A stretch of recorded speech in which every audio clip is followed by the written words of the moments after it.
ideia hoje é falar um pouquinho sobre estudos pré-clínicos e extrapolação desses dados para a área da pesquisa clínica humana, não é? Eu acho que a gente tem que sempre falar os nossos conflitos de interesse, né? E isso é bastante importante. Eu coordeno um fórum de comitês de ética e de profissionais que trabalham com a condução de pesquisa na Câmara Municipal de São Paulo.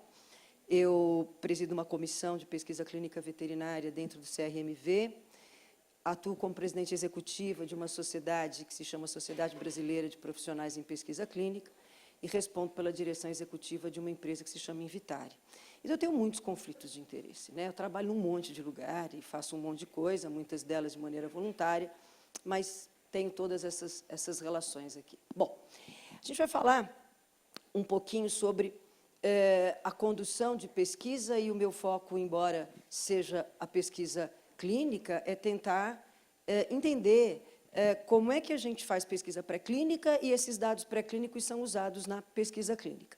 Claro que o nosso foco aqui hoje é pesquisa clínica humana, mas vale a pena sempre lembrar que existe pesquisa clínica veterinária, né? Que as pessoas às vezes se esquecem disso, mas a gente também faz medicamento, ração para animais. Então, a gente também faz pesquisa clínica veterinária. E esses dados pré-clínicos, muitas vezes, já são subsídios clínicos para a gente seguir com espécies-alvo. Então, as espécies devem ser escolhidas, evidente, em função de cada tipo de doença que a gente vai estudar. Então, dependendo do que eu quero estudar, eu vou pegar um modelo, por exemplo, um cão é um bom modelo para alguns tipos de tumores, assim como o cavalo é um bom modelo para alguns tipos de problemas articulares. Então, a gente tem que escolher os animais de acordo com as nossas especificidades do que eu quero estudar lá na ponta. Mas lembrando que a própria Anvisa define, né, o que seriam esses estudos pré-clínicos. Então, eu tenho que fazer o quê? Eu tenho que entender, nesses estudos pré-clínicos, como é que determinadas moléculas vão se comportar. Mas sempre vale lembrar que, por mais que eu estude em modelos animais, a espécie humana é diferente de um roedor, a espécie humana é diferente de qualquer animal de experimentação. Então, em algum momento, nós vamos ter que estudar isso na espécie humana. E o que é mais importante, e o que a gente tem muita dificuldade quando a gente recebe esses dados pré-clínicos, é rastreabilidade de informação. Então, esse é um problema muito importante quando a gente pega os dados que foram conduzidos nos laboratórios para extrapolar isso depois. Por quê? Porque a gente acaba não tendo rastreabilidade. Mas a ideia é, quando a gente conduz pesquisa clínica, que a gente passe por várias fases, por várias etapas. Eu não sei se daqui a alguns anos a gente vai continuar tendo essa coisa de fase 1, fase 2, fase 3. Isso aqui é uma definição que veio da década de 70, lá nos Estados Unidos, e resolveu se definir fases de estudo, fase 1, fase 2, fase 2A, fase 2B, fase 3A, fase 3B. Mas é provável que isso mude com o tempo, né? Talvez a gente não tenha mais isso no futuro. Hoje, com certeza, todo mundo já ouviu falar dos estudos de mundo real, dos Real World Evidence, né? Hoje se fala muito de estudos de mundo real. Eu não vejo isso na área da veterinária, né? Eu nunca ouvi ninguém falando que está fazendo estudos de mundo real dentro da veterinária. Então, essa é uma divisão muito clássica. Essa divisão de pré-clínico, essa passagem de pré-clínico para a fase 1, para a fase 2, para a fase 3, eu sempre brinco, quando todo mundo aqui estudou biologia, em algum momento, vocês devem lembrar das aulas de biologia. E aí a gente estava mitose, lembra? Mitose, meiose, prófase, anáfase, né? Prófase 1, não tem uma coisa assim, telófase, muito bem. Quando a gente estava isso, o professor de biologia falava assim, eu vou ensinar mitose para vocês, e a gente tem uma divisão de mitose, de meiose, que é didática. Então, as células vão entrar em prófase, aí você falava lá, vai entrar em metáfase, mas esse é um processo contínuo, né? Não tem uma coisa assim, células todas entrem em prófase agora, depois entrem todas agora em metáfase, não tem. Então, esse processo de divisão, fase 1, fase 2, fase 3, ela também tem uma coisa um pouco didática, tanto que, às vezes, a gente faz estudos de fase 1, 2, e aí eu já vi muita gente de comitê de ética em pesquisa, não de SEUA, mas de CEP, tudo bem, CEP para todo mundo? Muita gente de CEP, quando recebe estudos fase 1, 2, diz assim, estão querendo enganar a gente, já estão querendo pular alguma etapa. Não estão querendo pular etapa nenhuma, é que realmente existem estudos fase 1, 2, fase 2A, fase 2B. Por quê? Porque existe um processo continuado. E em que pese eu estar num estudo de fase 2, isso não quer dizer que eu parei de fazer estudos no laboratório.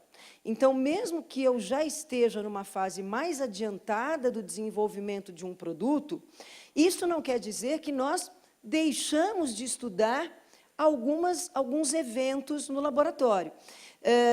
Eu conduzi uma vez um projeto para medicamento para HIV. Eram inibidores de protease, os primeiros inibidores de protease que iam entrar no mercado. Isso foi na década de 80, muitos de vocês nem tinham nascido. Dá um ódio disso? Mas tudo bem, um dia vocês vão trabalhar para pagar minha aposentadoria. E vocês não vão se aposentar nunca. O problema de vocês. Muito bem, tem que ter uma vantagem ser velho. Aí, a gente está fazendo esse estudo com esse inibidor de protease, que deu origem depois ao chamado coquetel. Estou falando lá dos anos 80, 90.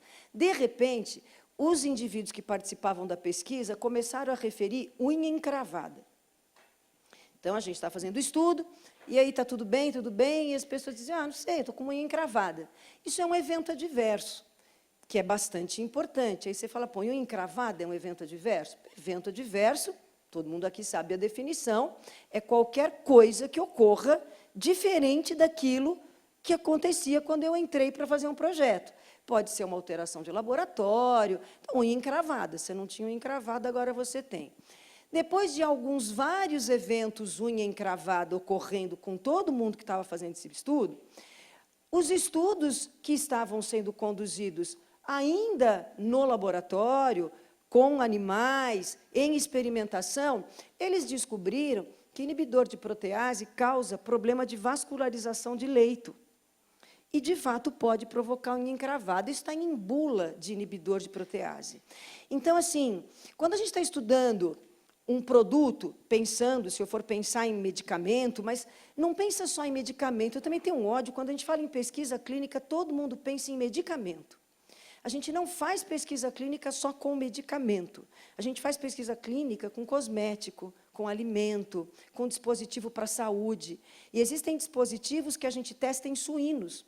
Existem algumas coisas na área de ortopedia testadas em suínos. Existem coisas na área de cardiologia testadas em garrotes. Então, a gente usa animais, não só roedores, mas a gente usa alguns animais não só para medicamento. É claro que, quando eu estou pensando em medicamento, são determinados testes que eu tenho que fazer. Se eu estou pensando num dispositivo, numa prótese, são outros tantos testes, ensaios biomecânicos, ensaios de resistência.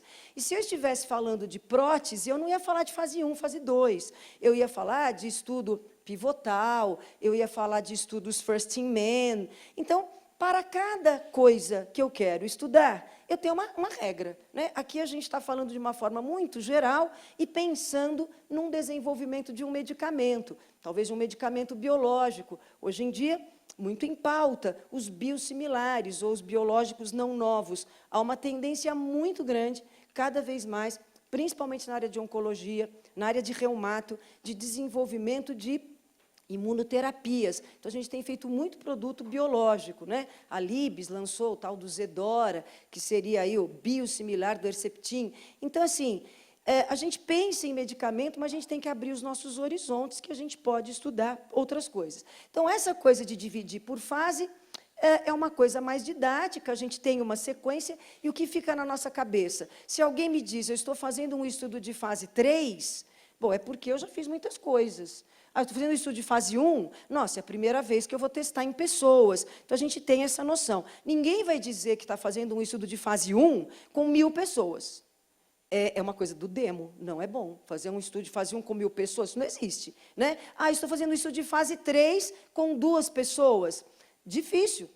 Não vou fazer um estudo de fase 3 com 2 pessoas. Então, a tendência é aumentar a quantidade de indivíduos que servem como participantes de uma pesquisa, na medida em que eu avanço com essa pesquisa. Só que tem um problema. Eu não vou conseguir avançar se alguém que trabalha com laboratório, com ciências de animais de laboratórios, que trabalha usando esses animais, se este pedaço aqui não for desenvolvido de acordo com o que a Anvisa quer.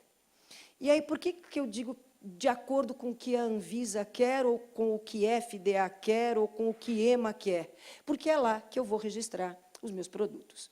Então, eu posso ter desenvolvido muitas coisas aqui, mas se eu não desenvolver de acordo com aquilo que está preconizado num conjunto de regramentos, eu não uso esses dados para passar para a etapa clínica. Então, eu preciso seguir isso, né? Muitas vezes, nesses estudos, a gente vai fazer coleta de coisas, né? Por exemplo, perfil de toxicidade, dependência de dose, relação com exposição e potencial de reversibilidade disso. Então, quando eu penso em fazer um estudo pré-clínico, eu vou tentar, evidentemente, avaliar num modelo animal o que acontece com aquele indivíduo, que eu vou poder extrapolar depois para a espécie que eu quero estudar. Se eu estiver falando de pesquisa clínica humana, eu vou ter sempre que extrapolar para os homens. Se eu estivesse pensando em pesquisa clínica veterinária, a minha espécie-alvo muda.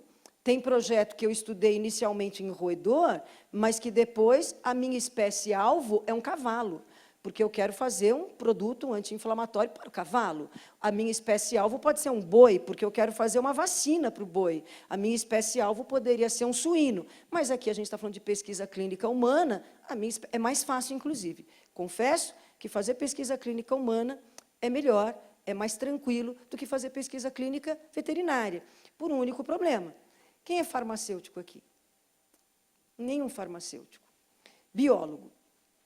Biólogo já tem mais gente, né? Biomédico. Quando você faz faculdade de farmácia, de biomedicina, qual é sempre a nossa referência na faculdade? Vocês querem me responder? Não sejam mal educados, estou fazendo uma pergunta. Eu pergunto, vocês me respondem? Gente, mal educado, fico aqui falando, pergunto, vocês nem respondem nada. O modelo é sempre humano. Todo mundo que faz faculdade estuda homem. Só na biologia é que a gente estuda outras espécies, né? Você vê, inclusive, a parte de animais, de vegetais. Mas você vai fazer farmácia, modelo humano. Você vai fazer biomedicina, padrão de laboratório, humano. Aí eu vou fazer pesquisa clínica veterinária. Quem sabe padrão de galinha? Farmacocinética de galinha. Farmacocinética de bovino. Farmacocinética de suíno. Uma coisa, gente, é você fazer um medicamento para uma pessoa. Todo mundo sabe o que é uma pessoa. Nós somos da espécie humana, todo mundo se conhece. Eu sei perfil de laboratório. Qual que é valor de referência de laboratório de bovino, de suíno, de caprino? Cadê farmacêutico para trabalhar com isso? Eu não tenho mão de obra. Porque todo mundo conhece modelo humano. Então, quando a gente pensa em usar animais para servir de modelo para a espécie-alvo, eu tenho que ter isso na minha cabeça. O que eu estou fazendo é para desenvolver o quê? Para quem? Se for para a gente, ok, eu tenho uma série de regras, eu vou olhar para a Anvisa, vou olhar para a FDA, vou olhar para a EMA, e eles vão ter um monte de regras, a gente vai deixar o que é algumas. Mas se eu quisesse fazer um anti-inflamatório para um cavalo, eu não vou olhar para a Anvisa, eu vou olhar para o MAPA, que é o Ministério da Agricultura. Então, a gente tem que ter isso na nossa mente. Então, quando vocês forem desenvolver alguma coisa lá nos seus laboratórios, se perguntem, eu estou desenvolvendo isso para quê? Para qual espécie? Para que as pessoas vão usar depois isso? Não é? É evidente que, quando você faz pesquisa, você tem risco de pesquisa. E todo mundo já viu esse gráfico aqui, né? A gente começa estudando muito e termina lançando pouco. Isto é um problema. É um problema, evidentemente, para quem é o dono do produto. Não é um problema para quem está fazendo isso, que sempre vai ter emprego, porque vai ter um monte de coisa para testar. Agora, para quem é dono do produto, dá uma ira. A pessoa fica tensa, porque ela trabalha, mas lá em cima ela vai lançar poucas coisas. Por quê? Porque a maioria dá errado. E por que dá errado? Porque a espécie humana não é um roedor. Porque a espécie humana é diferente do que a gente estudou lá no laboratório. Então, muito do que a gente estuda e dá certo aqui no pré-clínico, não dá certo no clínico. Por quê? Você pega um roedor, o tamanho do fígado de um rato comparado ao humano é diferente. O metabolismo do rato é diferente do nosso, ele é mais acelerado. Então, obviamente, a síntese é diferente. A gente fez um estudo uma vez com uma medicação, 3 pessoas morreram durante o estudo. O estudo foi abortado, era uma fase 2. 3 pessoas morreram, incluindo uma pessoa aqui no Brasil. E o estudo foi abortado. Por quê? Porque esse medicamento, que estava em fase 2, onde a gente estava descobrindo dose e resposta do produto, destruía a mitocôndria de hepatócito. E a pessoa morria.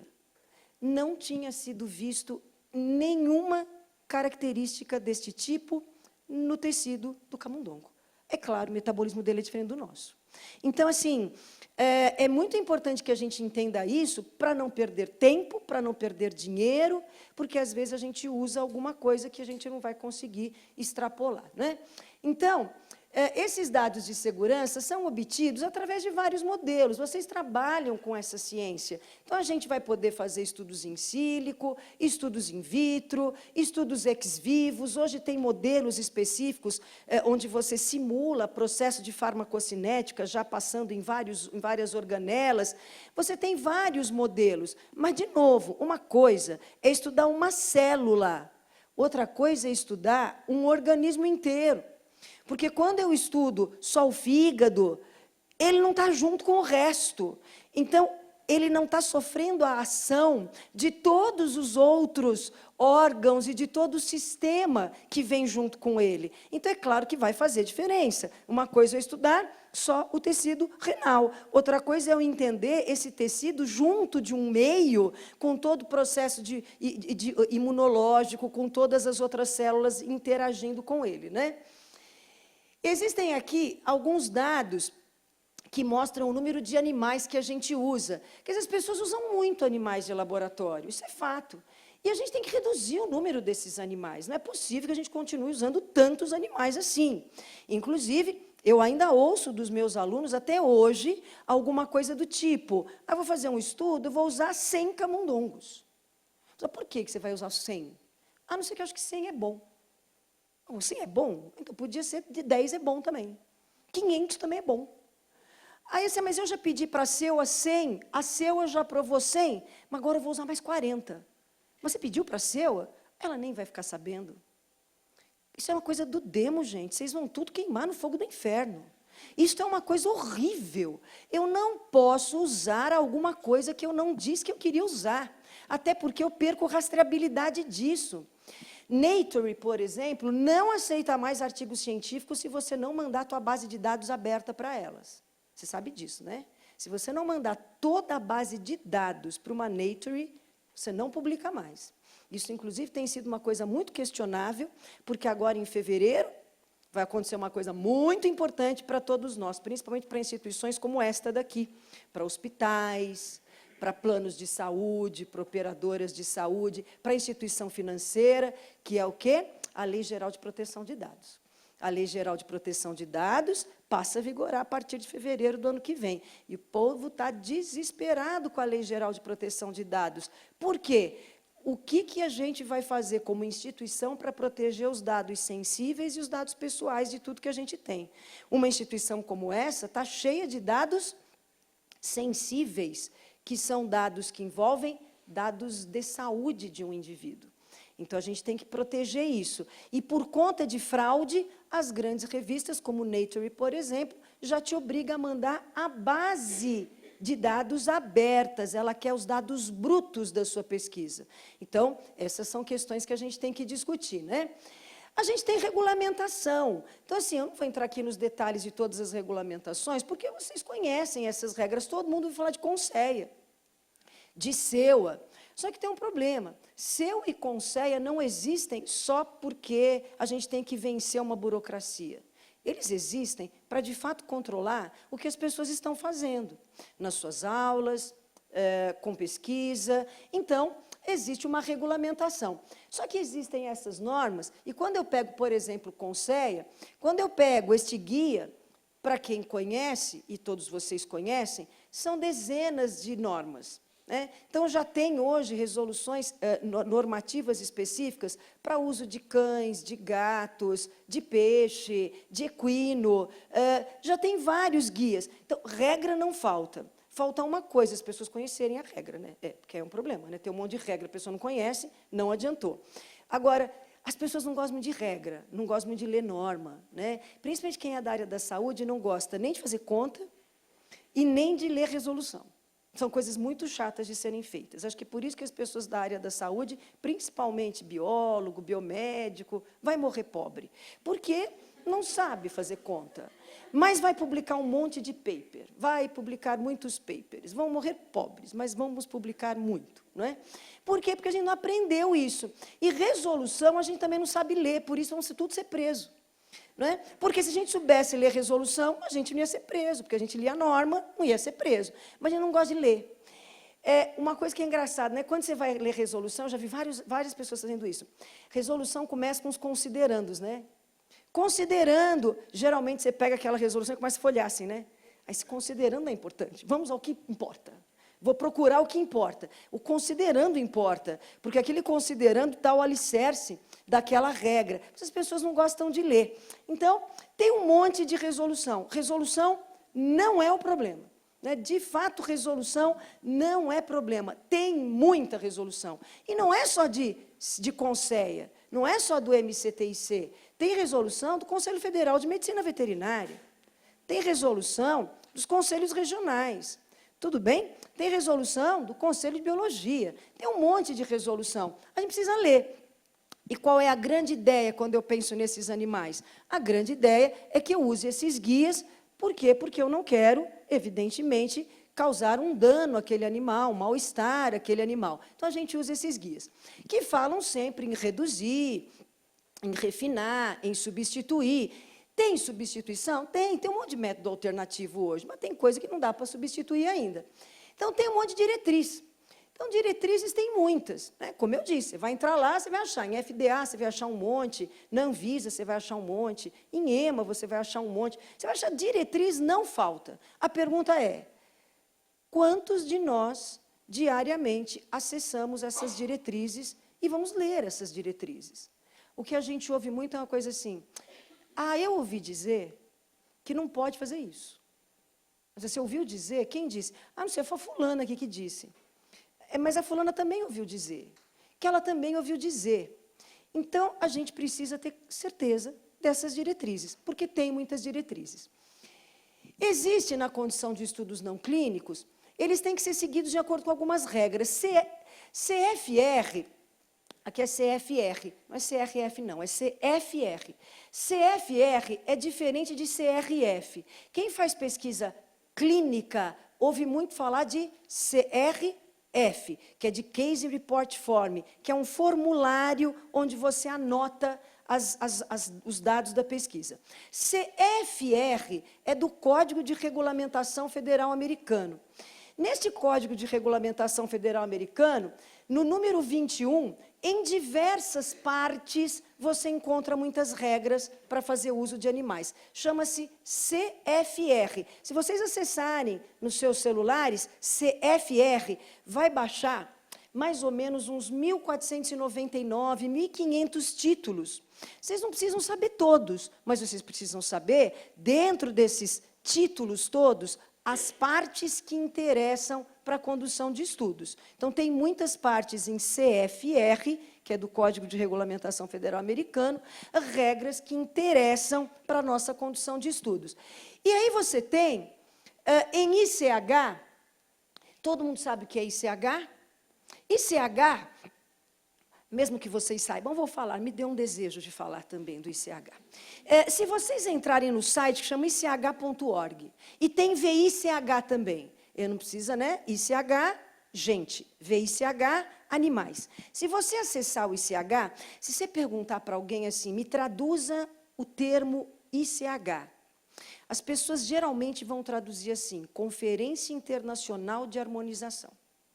E aí você pergunta para ela assim, harmonização do quê? De como plantar batata? De como criar cavalo? É Conferência Internacional de Harmonização para Requerimentos Técnicos para Registro de Medicamento de Uso Humano. E o VICH é uma Conferência Internacional de Harmonização para Requisitos Técnicos para Registro de Produto Veterinário. Tudo bem?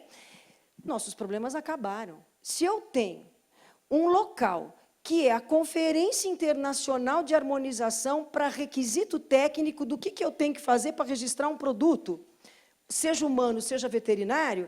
Basta entrar no site do ICH, que você vai encontrar o que a gente chama de guidelines. Isso fica fora do Brasil. Esse ICH está lá na Suíça, e vários países fazem parte do ICH, inclusive o Brasil. Anvisa faz parte de ICH desde 2016. Isto é novo. As empresas brasileiras estão desesperadas. Isto é mercado de trabalho. Por que isso é mercado de trabalho? Como o Brasil, Anvisa, entrou no ICH em 2016, e o ICH, se vocês acessarem o site, vocês vão encontrar vários guias, tá? ich.org. Você tem guias relacionados à segurança, guias relacionados à eficácia, guias relacionados à multidisciplinaridade, tudo bem? Então, você tem guias divididos por setores. Quando você olha, por exemplo, para os guias relacionados à eficácia, tem dezenas de guias, chamados guidelines, são vários guias. Isso não é uma lei, mas é um guia que foi harmonizado entre todos aqueles países que fazem membro daquele ICH. Por acaso, Estados Unidos, através de FDA, Europa, através de EMA, Japão, Organização Mundial de Saúde. E se eu tenho todos esses membros, a pergunta é bom seguir os guias do ICH? Vocês acham que sim? Ou vocês não vão ter vontade? Não estou com vontade. Que palhaçada é essa de ICH? Não quero seguir. Se você não quiser seguir, vamos ter problemas. Porque quando eu for chegar na Anvisa, a primeira coisa que ela vai me perguntar, quais guidelines você seguiu? Eu falo, mas eu segui guidelines do ICH. Agora, além dos guias do ICH, eu tenho que seguir as minhas regras locais. Então, não basta só seguir os guias do ICH.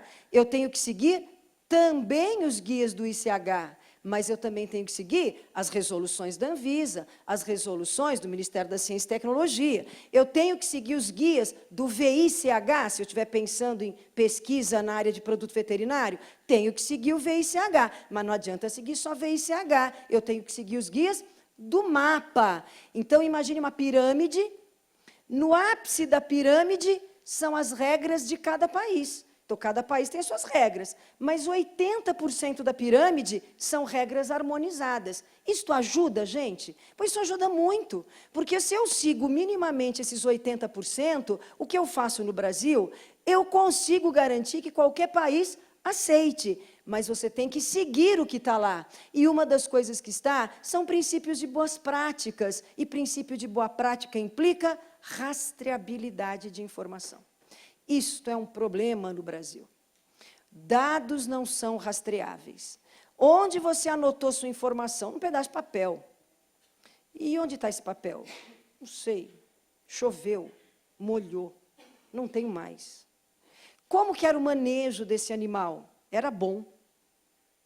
Bom quanto bom? Muito bom. Quem fazia o manejo? Um pessoal bacana. Que pessoal? Muitas pessoas.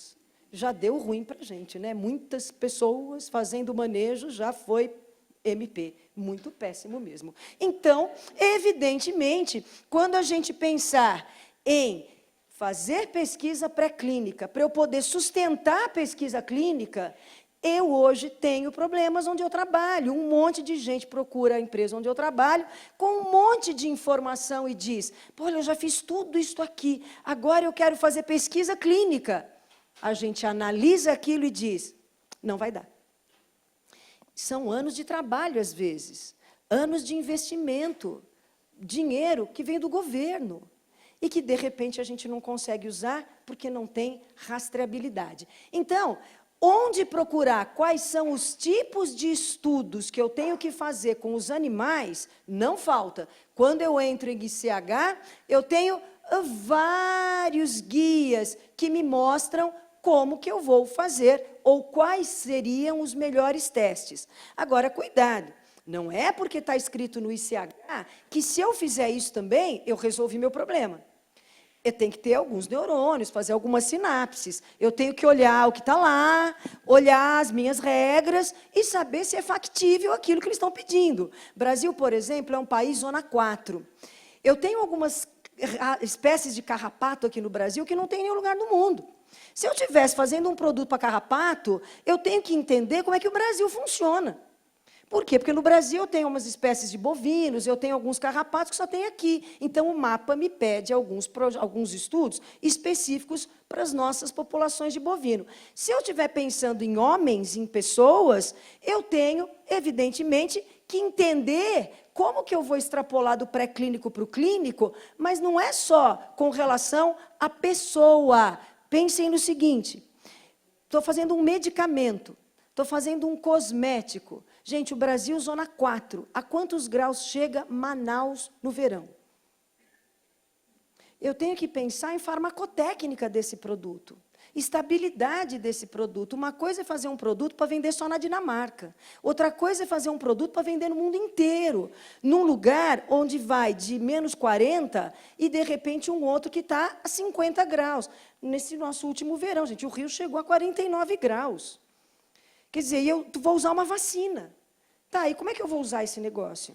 Transporte. Transporte é um problema grave. Como que eu transporto material? Até hoje a gente vê isso em universidade, gente. As pessoas transportam sangue dentro do carro. Vão tudo ser presos. Eu não posso transportar material biológico, que é material perigoso, classe de risco 6.2, dentro do meu carro. Se eu estou transportando material biológico, eu tenho que explicar de onde ele veio. Eu estou transportando. Eu tenho a filha de uma amiga minha, uma vez veio ela fazia faculdade de medicina, numa universidade federal, fora de São Paulo. Eu liguei para a casa dessa minha amiga no final de semana, eu falei, fulana está bem? Está aqui no final de semana, ela veio, está estudando. Eu falei, está estudando, é porque elas que têm prova, trouxe, inclusive, vários ossos. Ossos de que tipo? Ossos de pessoas. Eu falei, chama ela um pouquinho. Aí eu falei, você trouxe ossos? Eu falei, trouxe ossos. É de que tipo? Ela falou, tem fêmur, tinha um pouco de tudo. Eu falei, como você trouxe isso? Ela falou, na mochila. Eu falei, como você veio? Era uma faculdade federal fora de São Paulo. Ela falou, eu peguei ônibus. Eu falei, nossa, que ótimo. Eu falei, quem deu isto para você? Ela falou, lá, o monitor lá do laboratório. Ela falou, para mim e para mais um monte de gente. Gente, é um aluno de medicina. Olha o que a gente está ensinando para ele. Ele transporta ossos. Isso é vilipêndio de cadáver. Tem lei que fala disso. Ela ia ser presa. Eu falei, minha filha, se você tem um fêmur e a polícia te para, ela vai perguntar onde está o resto. Tu vai dizer o quê para ela? Que a faculdade deu para você um fêmur? Ninguém te dá um fêmur de presente. Isto não existe. Isto é transporte de material biológico. Eu tenho que ter carro especial. Isto se aplica a sangue, a tecido, a animais. Como eu transporto esses animais? Como eu transporto o material biológico? Eu conduzo também pesquisa clínica veterinária. E a gente colhe sangue em fazenda. Gente, na fazenda não tem laboratório, eu tenho que transportar esse sangue, eu tenho que contratar uma empresa para isso. E as pessoas dizem, é muito caro. A gente põe no carro e leva no carro. Eu não posso fazer isso, eu não replico mais essa pesquisa. Esta pesquisa eu não replico mais, porque eu vim saculejando aquele sangue, fiz um shake daquele sangue, aí quem trabalha em laboratório fica com ódio, porque sempre que dá tudo errado, a culpa é do laboratório. Não é culpa de quem fez coleta, não é culpa de quem transportou. É do laboratório. Esse laboratório é uma porcaria. Tá, mas eu estou colhendo uma dosagem de cálcio e eu ponho um garrote na pessoa e deixo 15 minutos e quero dosar cálcio. Não vai dar para dosar cálcio desse jeito. Eu pego um sangue e fico fazendo o shake dele, né? Conversando com meus amigos, tomando café. Depois eu mando para o laboratório. Aí o laboratório fala, não dá para avaliar. E eu falo, claro, esse laboratório é uma porcaria. Então, evidentemente, quando a gente pensa em extrapolar dado pré-clínico para clínico, eu tenho que pensar só no animal? Não. Eu tenho que pensar na temperatura da sala, eu tenho que pensar na luminosidade, até o andar onde você põe a gaiola vai mudar. É um experimento que um está no andar 10, o outro está no andar 0, já deu ruim. A quantidade de luz já é diferente, né? Cada dia vai uma pessoa fazer manejo. Já está ruim também. Então, o transporte, então tudo isso tem que ser pensado. Mas guias, vocês estão vendo que existem muitos. Então, evidentemente, eu tenho que fazer o estudo, né, dos animais, a gente faz esse estudo com animais, mas vamos entender, a fisiologia é diferente. Então, eu tenho que avaliar isso. Como é que é a fisiologia, né, como é que esse animal se comporta. Então, evidentemente, eu vou ter que pensar em qual modelo de animal vai ser importante para mim. Agora, muitos dos estudos são feitos em roedores. As CROs falam muito disso. CRO, não sei se vocês conhecem, mas são chamadas organizações de pesquisa contratada. E existem CROs hoje especializadas em estudo pré-clínico, né? Então, existem hoje várias CROs especializadas em pré-clínicos, assim como existem CROs especializadas em clínico. Existem CROs especializadas só em monitoria. Você tem serviço terceiro porque você quiser. Os Estados Unidos têm quase 9.000 CROs. O Brasil não chega a 50, mas nós vamos chegar lá, né? Isto é mercado de trabalho. Isto é mercado de trabalho para quem é jovem. Faltam centros pré-clínicos no Brasil. Mas não é que falta lugar pré-clínico, não, falta lugar bom. Falta lugar que tenha controle. E falta lugar que tenha gente que saiba o que é pré-clínico e que saiba o que o clínico precisa. É porque, senão, não adianta, tu vai fazer um monte de coisa que não vai resolver para mim, né? Então, a gente usa muito animal de experimentação ainda. E aí, se você for pensar por área terapêutica, sem dúvida nenhuma, oncologia e estudos com degeneração neurológica ainda é muito grande, né? O que a gente tem muito hoje é oncologia e a área de neurologia. Estas áreas estão crescendo muito. Nos últimos anos, o que a gente conduz de estudo em oncologia na área de saúde humana, tem muito estudo em oncologia, né? Principalmente com a área de biológico, tem muito estudo em oncologia. E muito estudo também na área de reumato, doenças degenerativas de uma forma geral. A ciência evoluiu e agora as pessoas querem viver até 120 anos. Eu acho isso, particularmente, uma coisa muito aborrecida. Viver 120 anos. Por que eu vou querer viver 120 anos? Mas as pessoas querem viver 120 anos. Vai ter câncer. Vai ter doença neurodegenerativa. Então, outra coisa que está crescendo muito, terapia celular.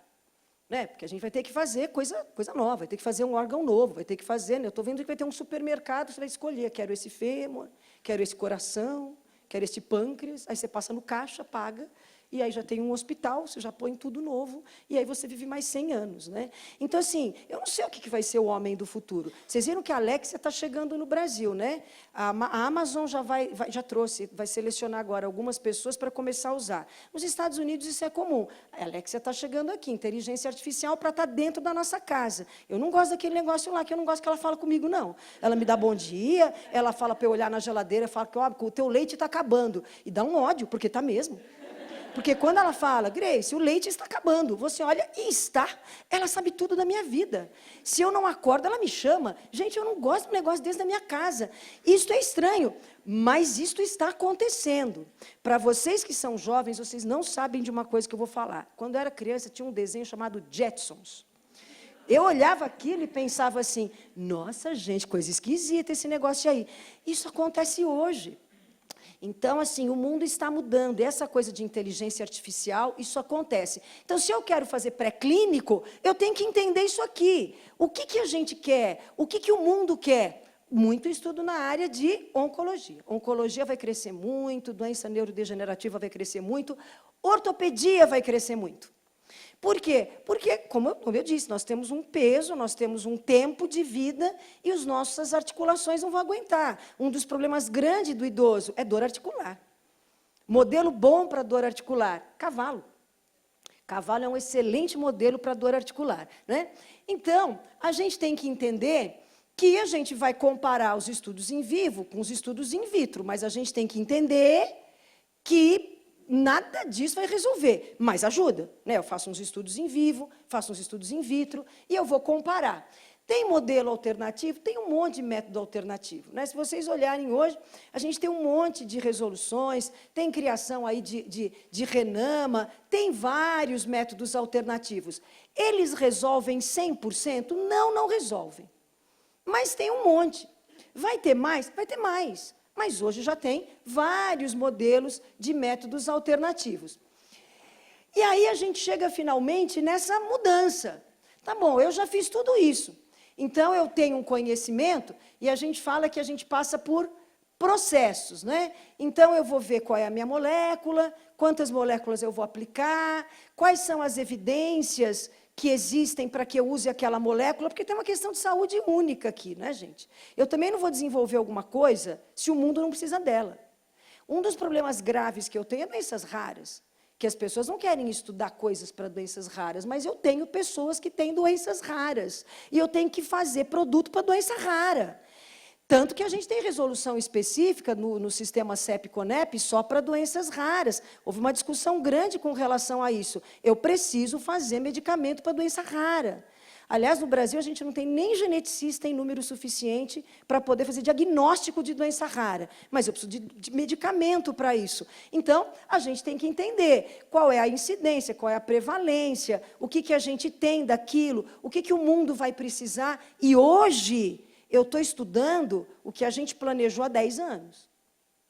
É porque há 10 anos a gente pensou que hoje a gente estaria precisando de mais produtos oncológicos. Então, eu tenho um monte de estudo em oncologia. Agora eu tenho que pensar o que eu vou estudar para daqui a 5, 6, 7, 8 anos eu lançar no mercado. Não adianta eu estudar daqui a 10 anos um problema. Quando acontece isso? Por exemplo, no caso da Zika. No caso da Zika, ok. Aí você tem um grande problema, ninguém esperava, aí nós vamos estudar muito aquilo. Né? No caso do HIV, aí ok, a gente estuda muito aquilo, mas caso contrário, a gente também faz planejamento e a gente projeta o que vai acontecer. E tudo que a gente fizer tem que ter dado ao COA-C. Então, a primeira coisa que a gente vai perguntar, como são os seus dados? Se os seus dados não forem ao COA-C, já não me interessa. E esses dados, eles são ao COA, por quê? Eu tenho que atribuir esse dado a alguém. Quer dizer, quem coletou essa informação? Quem era esta pessoa? Qual era o treinamento que ela tinha? Eu sabia que era ela que tinha que fazer isso? Então, quando eu entro num laboratório, e quando eu entro num biotério, ou quando eu entro em qualquer lugar e está fazendo pesquisa, eu quero um documento chamado delegação de atividade. Eu quero saber quem faz o quê. O pessoal mais metido chama de log delegation. Log delegation é chique. Formulário de delegação de atividade é de pobre. Então, vocês escolham o que vocês querem usar. Vocês querem um formulário de delegação de atividades ou um log delegation? A ideia é, tem que ter... A primeira coisa que a gente pergunta. Eu entrei no laboratório, cadê o seu formulário de delegação de atividades? Aí já dá ruim. Delegação? Aqui todo mundo é muito delegado. A fazer o quê? Ah, a gente faz tudo, que aqui, você sabe, aqui a gente faz tudo. Faz o café, limpa o chão, cuida do camundongo, compra o camundongo, toma café. Dá ruim isso, gente. Eu preciso saber quem faz o quê. Eu preciso da assinatura dessa pessoa nesse papel. Porque eu quero rastrear. Então, eu vou escrever, olha, a Grace Lousana, que é bióloga, é veterinária, sei lá o que ela é, e ela foi treinada, está aqui o comprovante de treinamento que ela teve para este procedimento, em tal data, e agora, por conta disto, ela pode fazer as atividades A, B e C. Aí eu vou lá e assino. Aliás, eu escrevo o meu nome por extenso, para as pessoas conhecerem minha letra, e depois eu rubrico. Porque na hora em que eu sofrer uma auditoria ou uma inspeção, o que é pior, auditoria ou inspeção? O que vocês acham que é? O que com certeza é bom desmaiar se aparecer alguém aqui agora falando? É uma auditoria e o outro é uma inspeção. Para quem que vocês desmaiam? Porque quando a gente sabe o que fazer, você desmaia, cara. Melhor opção, quando acontece uma coisa muito tensa, desmaia. Quando você estiver desmaiado, tu está pensando o que você vai fazer. Ninguém vai ficar lá, você está desmaiado, desmaiou, estou desmaiado, fica pensando, né? Dependendo, vocês são jovens, para quem é mulher, você pode acordar, acho que eu estou grávida, preciso ir embora. E vaza. O que é mais grave, auditoria ou inspeção? Inspeção, porque é de autoridade regulatória. Então, se alguém bater na sua porta dizendo... Vim para uma inspeção. Pensa, Eu tenho um manual definindo todos os fluxos do que acontece aqui. Eu tenho procedimentos extremamente definidos. As pessoas estão treinadas em todos eles. Eu tenho log delegation. Eu tenho como provar que todos os meus dados são Alcoa-C. Se a resposta for não, desmaia. Porque, meu amigo, não vai ser bom. Porque quem vai fazer isso é uma Anvisa, é um MAPA, é um FDA. E se for uma Anvisa, essa história de que ela tem poder de polícia é verdade. Não é ela que vai te prender. Ela vai chamar o delegado da delegacia mais próxima. É fato. E aí vai aparecer um camburão na porta do seu laboratório, o delegado, e você depois aparecerá no Jornal Nacional. Doutor fulano de tal. E você entrando no camburão, pondo jaleco na cabeça. Vai ser uma vergonha. Por quê? Porque você não tinha log delegation. Porque você não tinha dados Alcoa-C. Por quê? Porque ninguém soube rastrear os seus dados. Eles não eram atribuíveis a ninguém. Não tem uma coisa assim? Quem fez isso? Não fui eu. Acho que foi ele. Não, não foi ele. Ah, não foi ela. Matou. Quando eu estou num laboratório, eu sei exatamente quem fez o quê, quando, a que horas. E se eu fiz, é porque eu fui treinada para isso. E se eu fiz e não fui treinada, violação de um projeto. Tudo bem? Então, eu preciso garantir estes meus dados, que devem ser Alcoa-C. Eu tenho que atribuir a alguém essa informação. Eles têm que ser legíveis. Ah, mas eu posso ter tudo no computador. Legal. É validado o seu sistema informatizado? Não, é um Word. Oh, coisa de pobre, o Word não pode, gente. Eu preciso ter um programa validado. Então, não adianta ser no Word. Eu tenho que ter... Ah, então pode ser no papel? Pode ser no papel. Mas eu tenho que explicar que eu anoto no papel.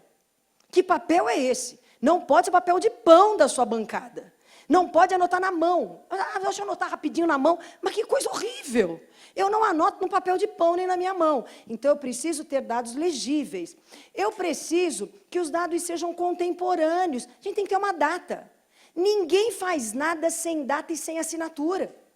Eu tenho que fazer, assinar, datar, colocar o meu CRMV, ou meu CRSBI, ou meu CRX. Você é alguma coisa.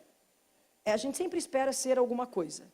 Né? É sempre bom que a gente seja alguma coisa. Aí você põe lá quem você é. Né? Eu preciso de dados originais. É uma cópia? Se for cópia, eu tenho que saber que foi cópia. Alguém tem que escrever que aquilo é uma cópia. Muito bem. Eu preciso de dados que sejam atualizados constantemente. Eu preciso de dados que sejam críticos, dados que sejam, que você consegue olhar para o dado e falar, ele existe. Então, sempre as pessoas vão perguntar se seus dados são Alcoa, Alcoa-C. Você tem brochura? Se você não tiver uma brochura do investigador, eu não consigo fazer pesquisa clínica. O que é uma brochura? Tem definição disso no ICH. Se você for no item E6 do ICH ou no G9 do VICH, você encontra o item chamado brochura do investigador. Os pesquisadores não gostam muito desse nome. Eles acham que é um nome meio esquisito. Mas, enfim, é um nome. E você, o que é uma brochura do investigador? Tudo que você tem de dado clínico e não clínico está numa brochura. Pergunta, quem sabe escrever uma brochura? Isso é mercado de trabalho, tá? Poucas pessoas sabem escrever brochura. A pessoa é boa para fazer a pesquisa, mas não sabe escrever brochura. Aí ela chega e te dá um monte de artigo, um monte de publicação. Eu não quero as publicações. Eu quero que você escreva uma brochura. E aí eu tenho regra para escrever brochura. E se eu não escrever brochura de acordo com a regra, a Anvisa não deixa eu fazer pesquisa clínica. Então não adiantou nada. Todo trabalho que você teve no teu laboratório, você não fez uma boa brochura, deu ruim. Ficou péssimo. Você não fez uma boa brochura, não resolveu. Então, eu preciso que você, no laboratório, na medida que você vai fazendo os teus testes, você já tenha alguém que vai escrevendo essa brochura, com os dados clínicos e não clínicos. E brochura é atualizada.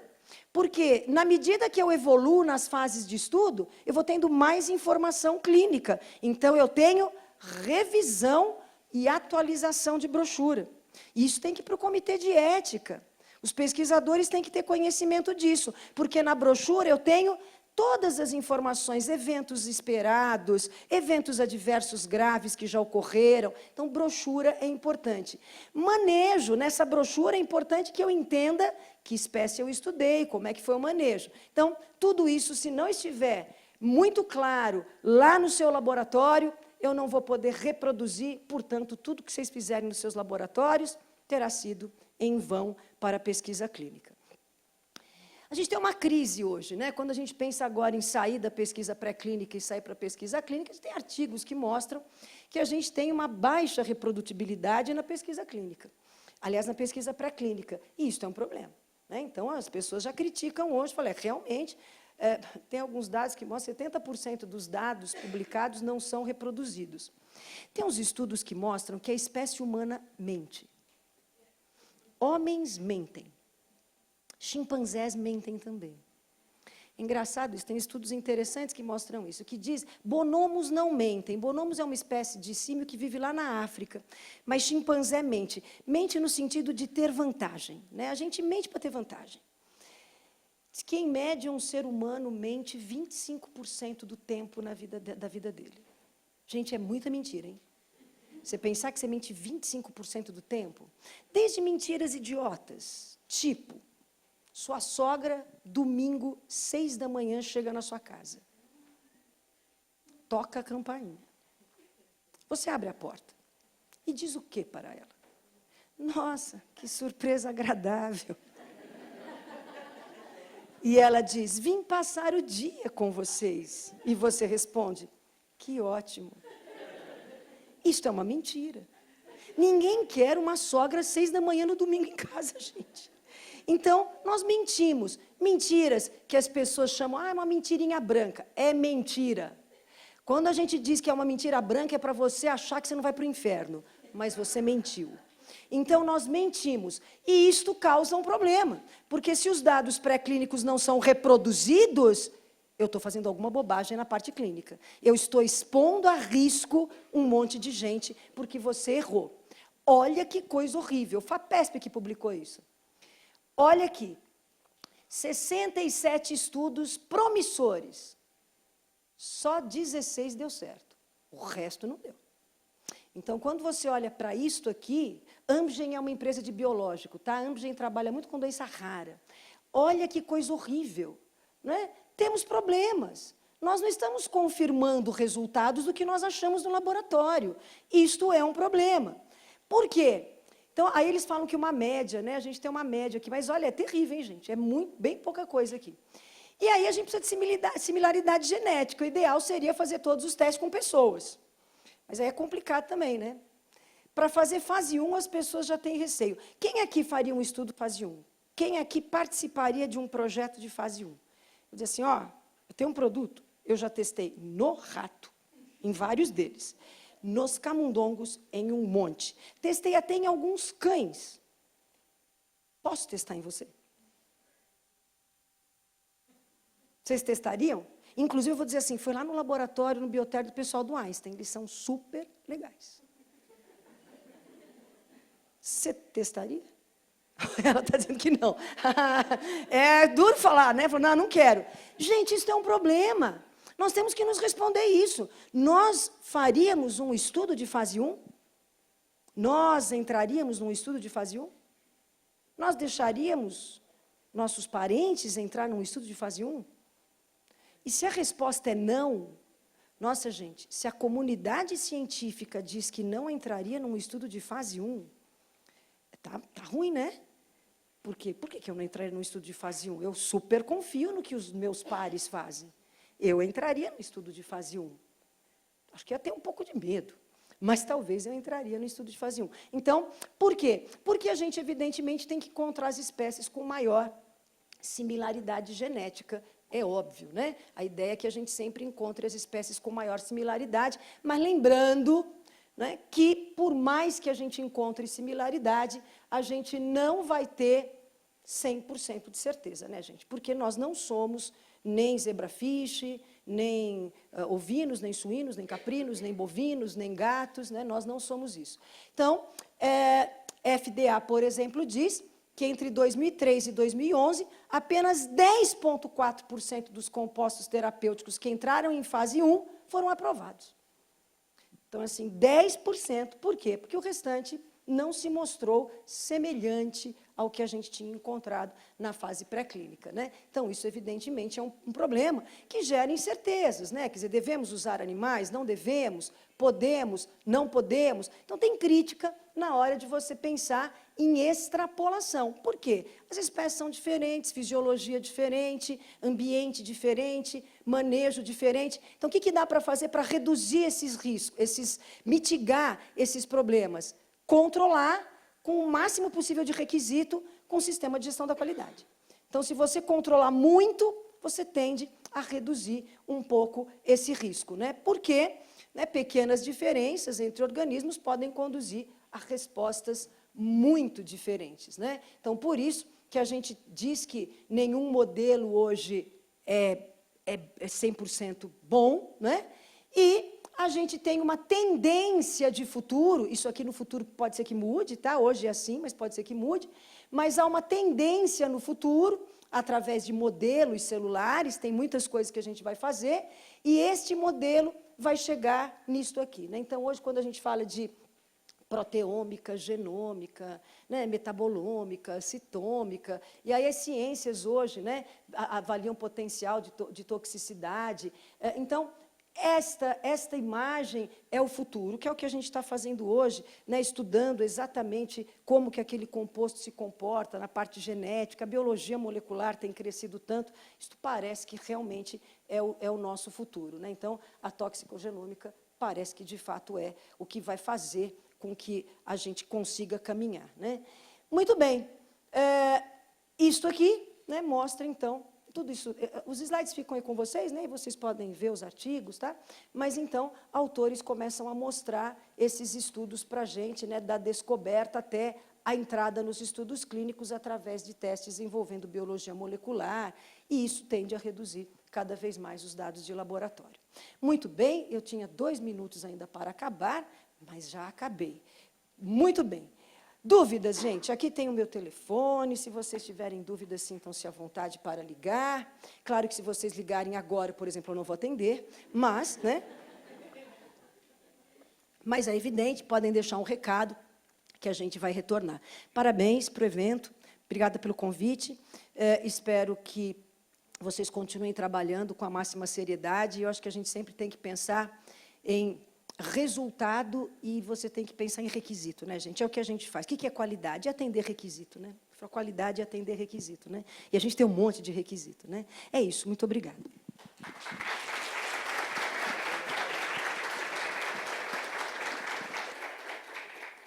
Você achou que ia passar incólume, né? Não. Bom, inicialmente, parabéns pela excelente apresentação. É um prazer revê-la. A gente teve, há muitos anos atrás, numa reunião. Eu não vou conseguir lembrar onde nem quando. Nem eu. Mas tudo bem, você está dizendo que a gente teve. Que bacana. Mas aí cabe aqui não um questionamento, mas acho que mais uma discussão, né? Que acho que a toxicogenômica é um futuro. Mas ela vai avaliar uma questão de toxicologia, né, basicamente. E a gente sabe que as agências reguladoras no mundo todo exigem segurança e eficácia, né?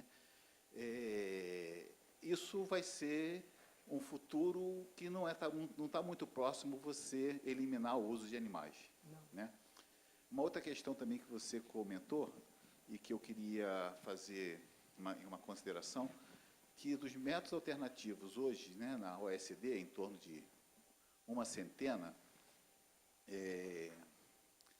66 testes, eles são in vivo, ou seja, reduzem o número de animais em relação ao teste original. 44 são in vitro, um em químico, sendo que desses in vitro, eu não recordo agora o número, mas acho que 30 e poucos eles usam um subproduto animal, um globo ocular, uma córnea, um ovo embrionado, que no meu caso eu entendo que o ovo embrionado é um ser vivo que está em crescimento, deveria estar lá em vivo, mas eles consideram in vitro porque não tem sensibilidade, essas coisas. E dos outros restantes, que acho que são 13, né, usam um cultivo celular, uma célula primária. Ou seja, sempre nós vamos, ou dependemos, quer dizer, no passado, né, houve a dependência para esses ensaios, ou ainda depende dos animais. Quer dizer, como você entende o futuro, né, dos ensaios pré-clínicos em não utilizando animais? Você acha que esse futuro... Então, eu acho que não. Honestamente, eu vejo que a gente tem condições e terá condições de reduzir, né? E que é o que a gente está fazendo. A gente já está reduzindo. Mas você dizer que você não vai usar nunca nenhum modelo animal de experimentação, obviamente, gente, eu não tenho uma bola de cristal. Pode ser que daqui a centenas de anos, eu não sei nem se a espécie humana vai ser desse jeito que nós somos hoje, né? Acho que até não, mas pode ser que a gente não use esses animais. Mas, pensando em curto e médio prazo, eu não vejo. E você tem toda a razão. Mesmo quando a gente vê, hoje, produtos cosméticos que dizem livre de testes em animais, é livre de teste em animal aquele produto acabado. Mas aquelas empresas terceirizaram outras tantas empresas que usaram produtos animais. Então, que é bem interessante, né? Você fala, eu não usei. Você não, terceirizou uma empresa que usava. Mas eu não. Realmente, verdade, você não. Então, assim, a gente tem que entender que, aparentemente, é muito simples para as pessoas que trabalham com a ciência desses animais e são extremamente bombardeados, né, de maneira constante, é muito fácil, né, as pessoas falarem, não usem mais nenhum animal para você conduzir pesquisa, ou mesmo ensino. Sem dúvida nenhuma, me parece que, em algumas situações, não seja necessário realmente o uso de animal, né? Eu acho que tem muita coisa, até para ensino, eu não preciso, eu tenho modelos, a gente tem que entender que o mundo evoluiu, vamos usar simuladores. Então, tem muita coisa. Mas, na área de pesquisa, infelizmente, a gente ainda não tem condições, e nem acredito isso a médio prazo. E, com relação a estudos de segurança e eficácia, de novo, por mais que você tenha modelos, por mais que você tenha estudos que mostrem como aquele produto se comporta, eu não tenho como, pelo menos não é uma ideia hoje, ainda sábado nós estivemos num evento e a Anvisa lá estava, hoje não é factível eu registrar um produto, seja ele um produto veterinário, seja ele um medicamento biológico na área de saúde humana, um dispositivo para a saúde, sem avaliar segurança e eficácia. E a segurança e eficácia eu avalio na espécie humana. Não tem como. Eu tenho que pegar pessoas, e aí vem mais uma observação, que eu acho que isso também é muito crítico, na área de pesquisa clínica, que é desenho de protocolo. Assim como tem pessoas que não sabem escrever brochuras, pessoas não sabem escrever protocolo de pesquisa clínica. Então, de repente, também isso é um grave problema. Eu tenho que saber qual é o desenho de estudo para subsidiar o registro daquele produto, né? Mas, a médio prazo, não vejo isso. Com certeza, eu vou ter morrido e a gente não vai ter resolvido. Tudo bem? Está vendo? Só você queria perguntar. Muito bem. Tudo bem. Você tem meu telefone, fique à vontade. Grace, muito obrigada pela palestra.